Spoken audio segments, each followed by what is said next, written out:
ખંભાતના કોંગ્રેસના ધારાસભ્ય ચિરાગ પટેલે આપ્યું રાજીનામું। હજુ વધુ કેટલાક ધારાસભ્યો કોંગ્રેસ છોડશે તેવો પણ કર્યો દાવો। કોંગ્રેસના ધારાસભ્યો તૂટવા મામલે કેબિનેટ મંત્રીએ કહ્યું, કોંગ્રેસમાં નેતૃત્વ જેવું રહ્યું જ નથી।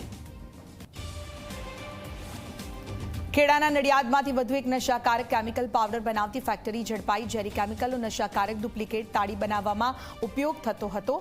ફેક્ટરીના માલિક પ્રકાશ ગોપવાણી સામે ફરિયાદ નોંધાઈ। રાજ્યમાં ફરી એકવાર હળવા વરસાદની કરવામાં આવી છે આગાહી। સૌરાષ્ટ્રમાં પડી શકે છે શિયાળામાં કમોસમી વરસાદ। 3 દિવસ બાદ ઠંડીમાં વધારો થવાની આગાહી। ડુંગળીની નિકાસ પરનો પ્રતિબંધ હટાવવાની ખેડૂતોની માંગ યથાવત। ડુંગળીની સમાધિ બનાવી ધોરાજીમાં ખેડૂતોએ કર્યો વિરોધ। પોષણક્ષમ ભાવો ન મળતા હોવાનો ખેડૂતોનો આરોપ।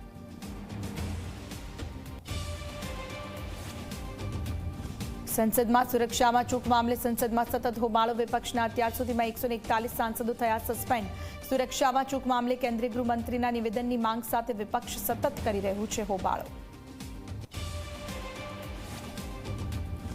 અયોધ્યામાં રામ મંદિરની પ્રતિષ્ઠા પહેલા દેશભરમાં ઉત્સાહ। અમદાવાદના રામ મંદિરના ધ્વજસ્તંભની થઈ પૂજા।